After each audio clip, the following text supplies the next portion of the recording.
Hello and a big welcome to the channel. I'm the Motorsport Madman and I thought I'd do something completely off the cuff, something a little bit different. Hopefully the audio's alright, you can hear me, but I just wanted to go through the brand new F1 cars. With the RB20 being launched last night, we have now had a proper look at all of the 2024 F1 cars. I just wanted to do a brief analysis, no fancy intros, no scheduled stream, just completely off the cuff. But yeah, I just wanted to go through some of the details that if you're a casual fan, I know majority of people that watch this channel are probably from a football channel, so I appreciate that. So I just want to we'll go through the liveries and a couple of the details, what stand out to me on each individual car. We'll start with the Haas then. So this is the brand new VF24 that I think was the first one released. I think 1st or 2nd of February this was launched. So as you can see, we've got the nose that comes down. Now the front wing's looking basic. This is generally the most basic car, the least aggressive car, and will probably be 10th and last in the Constructors' Championship. But you never know, it's quite a basic looking front wing. We've got the nose here. It comes down, as is with most cars, it comes down and joins here the third element, or if you want, if this is the first element, it joins the second element there. So you've got a bit of air coming underneath. As you see with the Red Bull and a couple of other cars at the front of the grid, they have the nose coming all the way down, contacting there, completely shutting that gap off. But Haas have gone with this.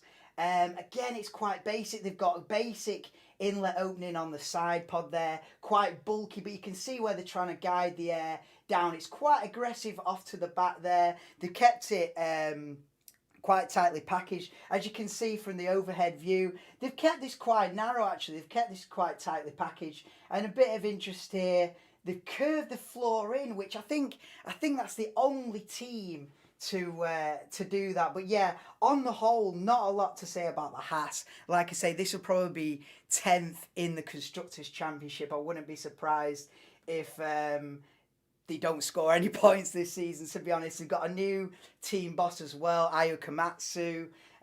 Gunter Steiner's gone. The Drive to Survive star, he's gone. And it's looking pretty basic for Haas. So let's jump into the second car, the Williams. Again, this is completely off the cuff. There's no rehearsal gone on here. This is just wham. Let's have a look at the cars. I'm seeing some of these images for the first time as well, or properly having a look for the first time. So you can see with the Williams, they've gone for the nose all the way down, the long nose all the way down, connecting with that bottom element of the front wing. You can see here they've gone for a very narrow, high side pod inlet here, letting all the air, the big undercut, which is kind of the theme since the new regulations that were brought in at the start of 2022. The big sort of idea is to get as much air as you can coming underneath the side pod here, and you can see how the guide in that. I'll show you another angle as well, which shows the huge gap here. So they've gone for the very high and narrow side pod inlet of Williams, and then obviously you've got this aggressive gully out the back there. We've also got a bit of this high protruding shoulder coming out of the back there. Now that is a theme that Mercedes started last year, and Red Bull have taken that on board big time. We'll get to Red Bull at the end of the video. But yeah, Williams with the shoulders, but it's not a particularly, there's nothing on that Williams that you go, wow, that's really groundbreaking stuff. I hope they move up the grid a little bit. Williams, they have obviously been struggling in recent years. We've got Alexander Albon back in the car this season with them. Will it be his last year with Williams? Maybe. I don't understand, just to go on to the livery, I don't understand why Williams are not repping the Gulf livery, which would have been a lovely pale blue and orange. I don't know why they've not gone down that route. They've stuck with this. They've gone with this navy blue in a grid that's lacking colour, coming out with a navy blue car. But the fact I'm talking about the livery means there's not a hell of a lot of innovation going on. I do like that they've kept this Duracell battery idea. But we've got another angle of the Williams from the back. Again, you can see this huge area here where they're trying to guide the air through there, and also we've got a bit of a gully. But you'll see from the other teams have gone way more aggressive with this gully coming down here, guiding the air. The diffuser looking pretty basic. Obviously, this is just the launch spec. You can't read too much into it. They might turn up in Bahrain with a much more complex top plane to the rear wing as well. We've got this little bit of an aero thing here, but all in all, they're just trying to, with these shoulders, they're just trying to connect the airflow from the halo and bring it all the way back as smooth as possible. But yeah, nothing too crazy with the Williams. Let's move on to the whatever you want to call this, the Kick Sauber Stake F1 team. I'm just going to refer to them as Sauber this year. On the livery, first of all, I do quite like this livery. I love the bright green. I wish it was sort of inverted, so it was mostly green with a bit of carbon, with a bit of the raw carbon grey. We have just sort of got flashes of green. I'm glad they've gone full green on the front wing and on most of the rear wing. So we've got a fair amount of colour with the Sauber. I'm going to call it Sauber. I'm not about this gambling thing. But there's a couple of interesting things on the Sauber. So they've gone for a very Ferrari 2023 nose. They've got this narrow nose coming down, connecting right with the bottom of the first element there. Looks very similar to last year's Ferrari at the front end. The front wing looking pretty basic. Now again, this is just off the launch, so it might not be fully representative by the time we get into Bahrain. But probably the most interesting thing about this car is they have gone with this Red Bull underlip guiding air into the side pod, but also the idea is that you're splitting the air and guiding it underneath. They've got an aggressive undercut, and you can see this bulge here, the guide in the air underneath that side pod there. Not as aggressive with the rear, and it also, from how I see it, it's looking pretty bulky here at the back. I think most of the other teams have tidied this area up better. They've neither gone for the shoulder idea or the narrow idea. It's somewhere in between. But yeah, I quite like it. Some of the people that have done the proper analysis on this with regards to pull rod versus push rod suspension are saying that this is aggressive in terms of they've changed up the whole geometry of the front suspension. Have Sauber Kick F1 team. I'm going to call them Sauber. But yeah, that's about it. It's a pretty nice looking car. Obviously the floor's looking pretty basic here. I've not really talked about the floor on the first few cars. But again, they're not wanting to give away all the secrets as they take the cover off the car on day one. Hope the audio's all right. Hope you're good. Chris, Gav, welcome in. Just on the stream off the cuff, I'm not expecting 1 million people in, but people can watch it back. Once it's there and recorded on the channel, you can be watching this in 2 weeks' time, whatever. So it'll be there. So let's move on to what is my favourite car in terms of livery, in terms of looks. The V-Carb, the Visa Cash App Racing Bull. A long name. I'm just going to refer to this as the V-Carb, which kind of sounds like a healthy cereal bar for vegetarians. But I do like this long, narrow nose they've gone for. Again, very Ferrari 2023-esque. They've gone the long, narrow nose that joins right up into the the first part of the front wing there. But I love these aggressive side pods. Look at how aggressive this is. Look at how narrow it is. Again, guiding all the air under there. I think this is the most narrow in terms of depth. This is the most narrow side pod. They've even had to incorporate a bit of a bulge there. I don't know if that's for cooling purposes, where they're trying to get the radiator in there, but this is a very aggressive side pod. And as you'll see from another angle, this is almost like got a ridge to it, and then you've got like this water slide effect behind the side pod. But very aggressive side pods on the V-Carb. This will be driven by Daniel Ricciardo and Yuki Tsunoda. I love the livery. Again, they've gone with the shoulders. It's not as extreme as some other cars, but they have gone with this high shoulder here. Not a lot else to talk about, but a beautiful looking car. As you can see here, the livery. I'm getting big Rothman Williams vibes out of this livery, especially from this angle. Front wing looking a bit basic, but yeah, it's looking like a dominant 90s Williams. I love it. But as you can see there from this angle with the side pods, you can see how they've sort of got this ridge, and it's really, you've got this aggressive water slide sort of gully at the back of the side pod. And look at these shoulders there, just fully trying to control the airflow off the halo and out towards the back there. But you'll see Red Bull's solution to that really gone aggressive this year. But yeah, quite basic looking front wing. But beautiful car, the V-Carb 01, I think it's called. Then we got onto the Williams. This was the fifth car launch. Did I say the Williams? We got onto the Alpine, the fifth car launched, mainly carbon black. But so the livery's a big disappointment. You know, they have a nice colour palette. They could have gone for a nice metallic blue and pink. They've not. They've gone for mainly carbon black. Big disappointment livery-wise. But as you can see, Alpine have gone a completely different direction with the nose. They've gone for this low, platypus, fat wing, fat nose that comes all the way down. You know, this is a chunky nose that comes all the way down. Alpine gone completely different direction. You can see the side pod inlets here, sort of like what Mercedes are trying to do, where you've got this kind of curve down here. So you've got the flat edge at the top and the side pod inlets just curve round there. Let's see the Alpine from a different angle. So here you can see the aggressive gully coming down the back of the side pod there. I think this was something that was brought in, I think, by Aston Martin either last season or the season before. I think it was a development that they put on last year's Aston Martin, and a few of the teams are following suit.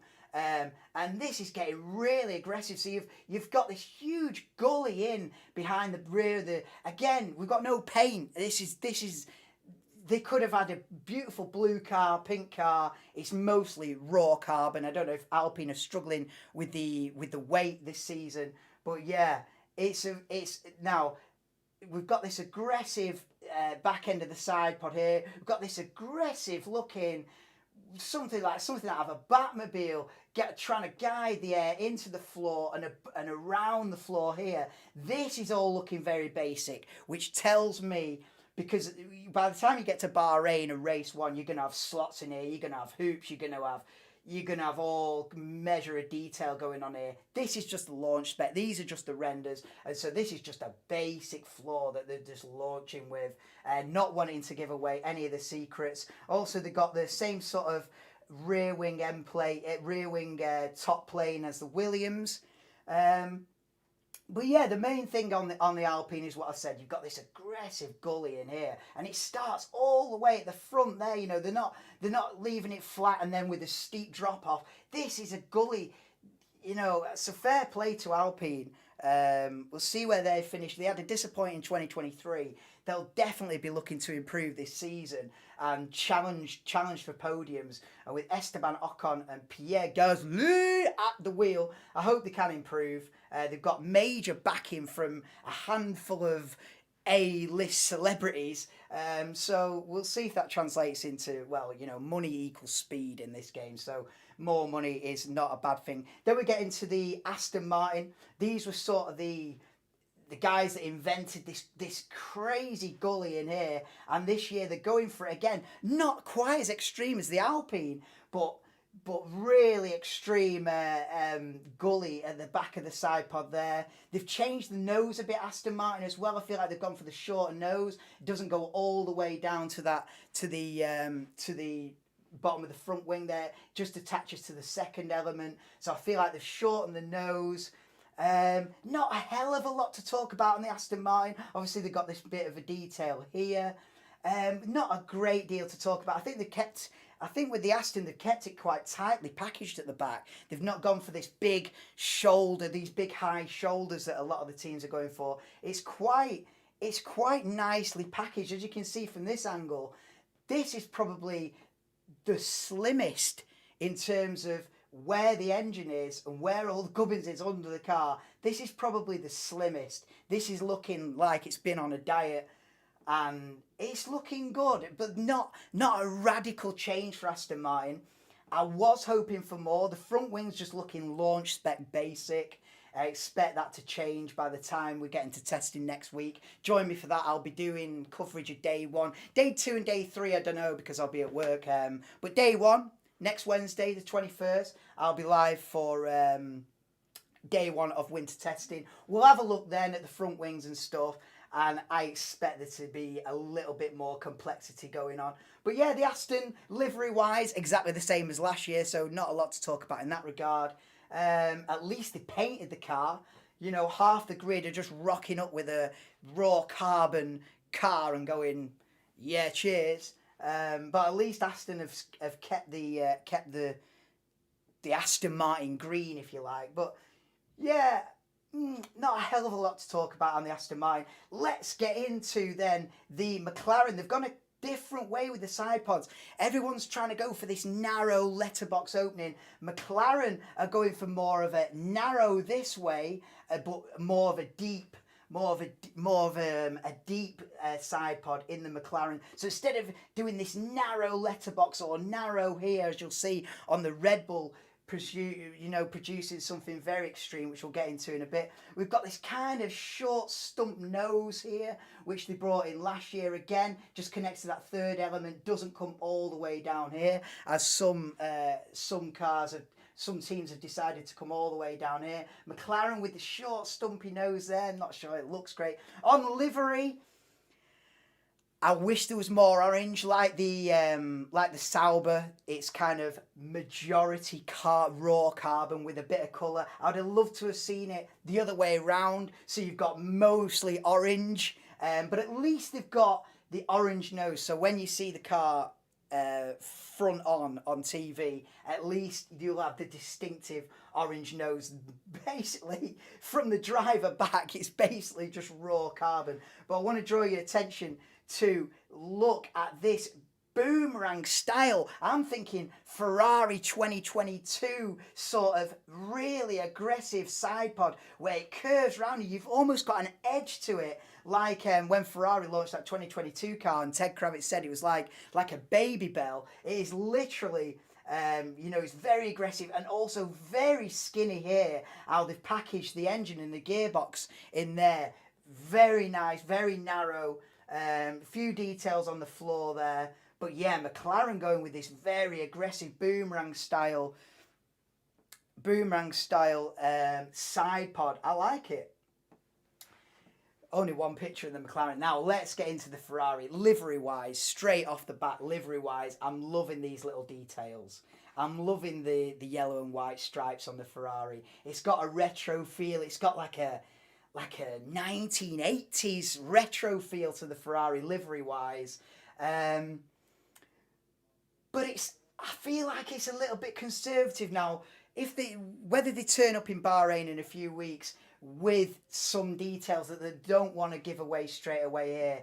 There's nothing on there that I'm looking at that's crazy radical on the Ferrari. I've got a close-up picture of the back here. You'll see that there is a big cutaway at the back of the side pod there, obviously guiding air down into the diffuser at the back.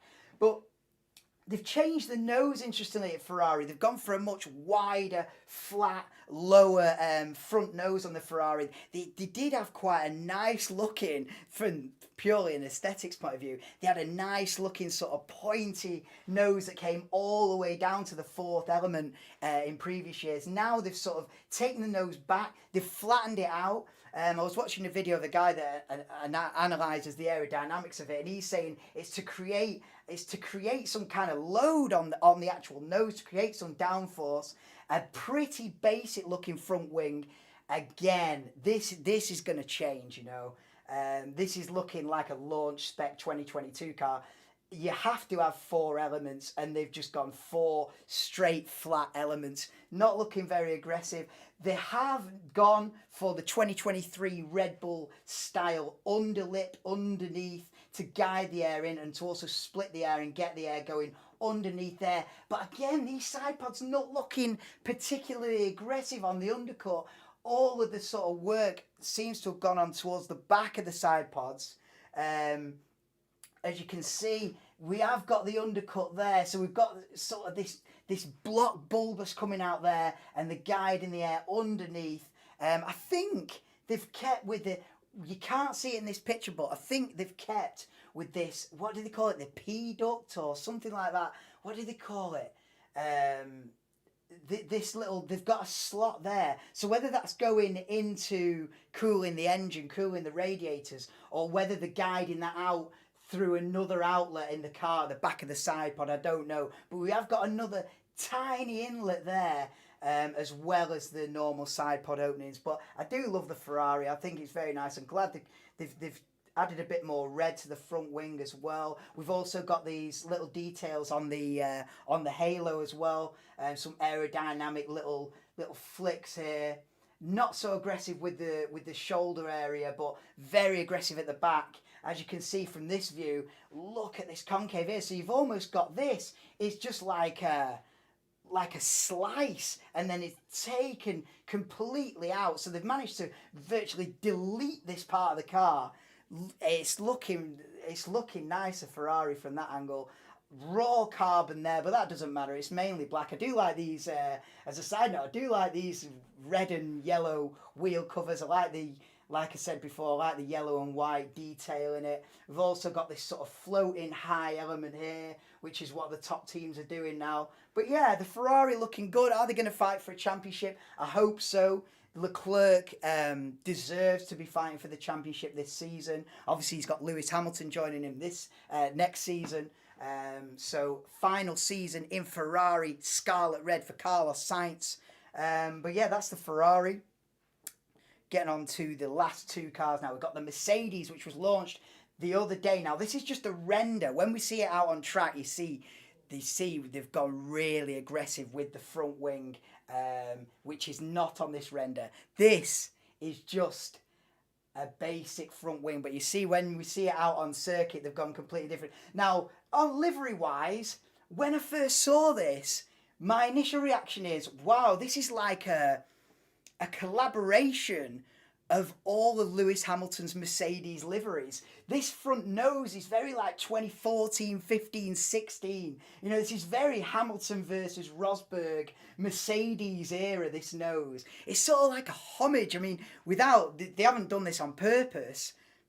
I wouldn't think so. But it's sort of like a homage to Lewis Hamilton's time at Mercedes in a way. They've gone for this, just to stay on the livery, I'm yapping on about the livery, it doesn't really matter, but it's very 2016 Mercedes here. And then they've brought back the black with the silver stars at the back, which is very like 2020, 2021. Obviously with the raw carbon side pods is very more modern. They've kept like this teal stripe on the black. I think there's a teal stripe here as well on either side. So it's like a combination of the last decade of Mercedes liveries. They brought back the Ineos red as well, but I quite like it.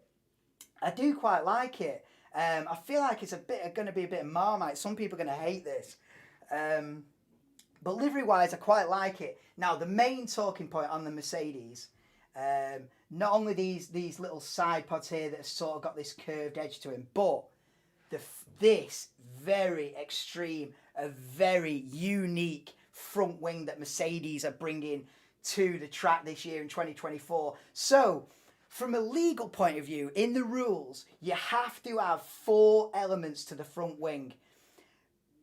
But Mercedes have pushed this to the absolute limit. The 4th element here, which you can see, this part here, comes extremely narrow. I think that is to the absolute legal limit where it's got to be at least 10 mil. And so they're virtually deleting, they found a way to virtually eliminate that top element of the rear wing, of the front wing, and make it extremely narrow. Now it's still got to attach on to the nose there for legality, but this is a very nice solution. I like this a lot. I think Mercedes have hit upon something that the other teams are going to try and protest this, and that is the best compliment you can have in Formula One. If the other teams are not happy with it, you have thought of something that they haven't, basically. And Mercedes have thought of something here, or at least put into concept something that nobody else has done. I love this aggressive. It almost looking like a pre-2022 front wing in the way that with these new regulations, the idea was you had these four main flaps of the front wing, attached to the nose, and it was a much more basic idea of a front wing, and it was to control the wake and basically be better for racing because there's less air going, less outwash. But Mercedes here have sort of created a 2019, 2020-esque front wing in the way that there's hardly anything going on in this middle section near the nose, and it's all going on for the outwash, which it's not their concern. If they want to create outwash and sort of go against the spirit of the regulations, that's not their problem. If they can go faster, they'll go faster. But I love the complexity of this front wing, and don't be surprised to see other teams moaning in the porridge about this. They would be crying over breakfast because this is a very nice solution. And that's George Russell just going out of the garage for the first run. They did a bit of, what they call it, a shakedown. They did a bit of a shakedown in the wet. But now we get onto the final car, and one that has surprised me a lot. This is the brand new, not very high quality picture because it's someone on a camera phone as it went past on a shakedown test. Not the highest resolution photograph, but this is the brand new, aggressive, completely changing the whole concept, RB20. This has surprised me a lot because last year, the RB19 was the most dominant car in F1 history. Why would you change that? Why would you, you have had a superb year. You've won all but one of the races last season, and you're going big in terms of changes. Now, this is the first thing that I noticed. They've gone really aggressive. Let's get another picture up here. Well, we'll go to that in a minute. They've gone for this. Last year, Mercedes had this really aggressive, high shoulder bulge coming out here, and Red Bull have followed suit. Why are Red Bull copying last year's Mercedes? I have got no idea. It must work for them. Adrian Newey's obviously seen it on the Mercedes and thought, oh, you know what? We can do something with that. But also, not only have they gone for this super aggressive, high shoulder here, they've also got completely changed how the airflow's coming into this side pod. So instead of having what they had last year, which is like an undercut, they had like an undercut here to guide the air into the side pod and split it so it goes underneath and round underneath the side pod. Instead of having this underlip, Red Bull have now completely switched it up. Now that everybody's copied them and most of the grid is launching with this underlip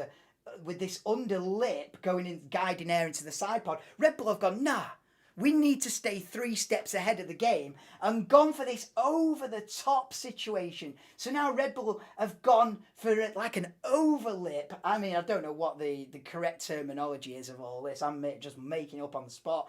But they've gone for this hugely aggressive thing coming over the top here, and they're being very secretive about the side pod inlets. This render does not represent the real Red Bull. What this really shows is just how aggressive. Look at these haunches here. Look at these shoulders. They're almost creating not only a gully at the back where the side pods are, they're also creating a gully round the side of the roll hoop.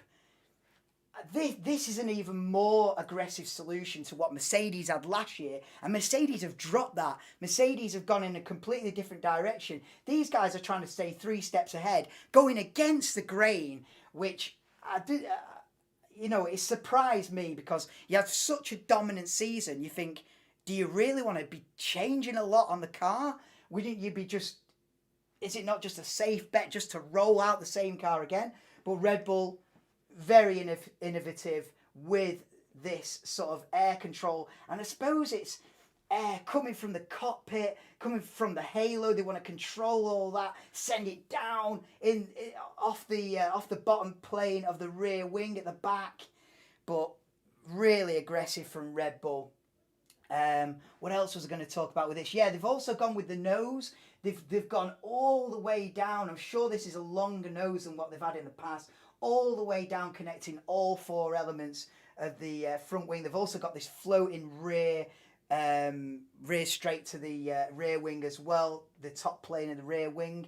That is common with most of the front running cars. We can't see any details on the floor, and certainly with this render, they've taken out all the details.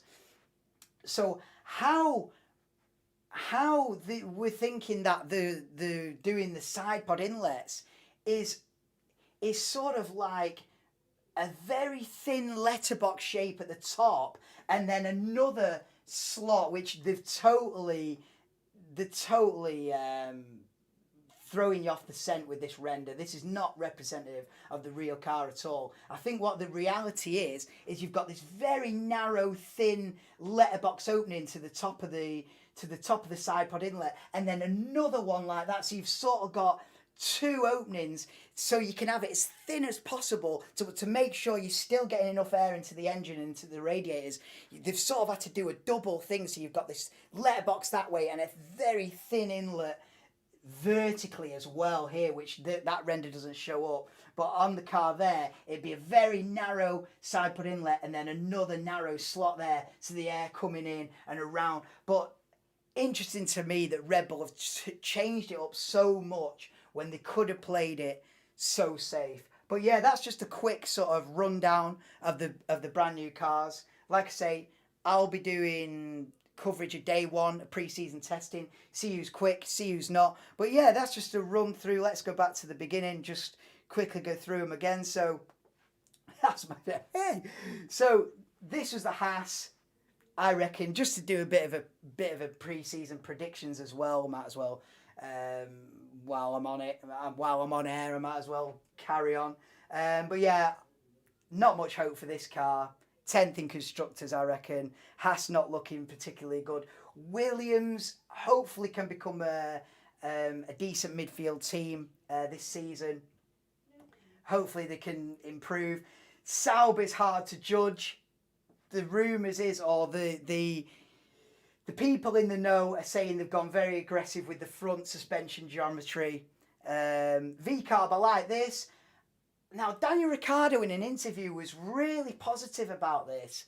And I just wonder is, because they've got a closer tie-in with Red Bull for this season, I wonder if this is going to come out of the blocks rapid, circa like 2021 kind of rapid, where Yuki Tsunoda was rapid was really quick in pre-season testing the first few races. I just wonder if this Visa Cash App, or whatever you want to call it, I'm going to call it V-Carb, I think this could be a bit of a dark horse of the season and maybe pick up some positions off some midfield teams. Are Alpine going to drop back? Are Aston Martin going to drop back? Are these guys going to come forward a bit? I hope it's a good season for Daniel Ricciardo. He needs, but yeah, loving the livery. Old style Rothman Williams livery, love it. Alpine, disappointing livery wise, gone the very flat, fat nose on that. But yeah, we've gone through them all. Aston Martin, the McLaren I like. Could this McLaren really be the biggest challenge to Max Verstappen and Red Bull? I think so. I hope so. That's my sort of big prediction for this season, is this MCL 38 in the hands of Lando Norris and Oscar Piastri will be the biggest challenger to Verstappen and Red Bull's recent domination. I feel like Lando in interviews is sounding very confident. And even though this is a pretty basic looking front wing, like I say, these are just launch specs. You can't read too much into it. But this McLaren, I feel like, is going to challenge at the front.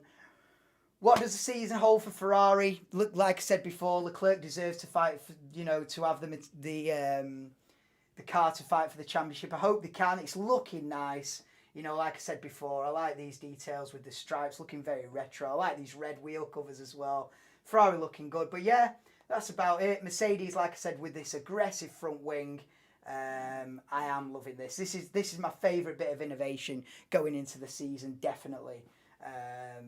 And, like I said, other teams will be looking at this interpretation of the rules and phoning the FIA and going, is this legal, mate? Because if it is, we need it on our car ASAP. I think this is going to work a treat.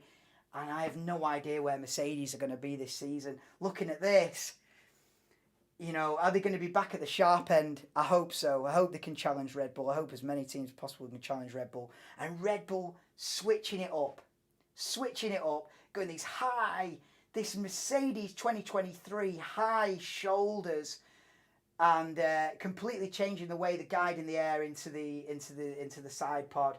You've got the low nose all the way down to the bottom element. But yeah, Red Bull switching it up for 2024 despite the most dominant season in history. Fair play, big balls.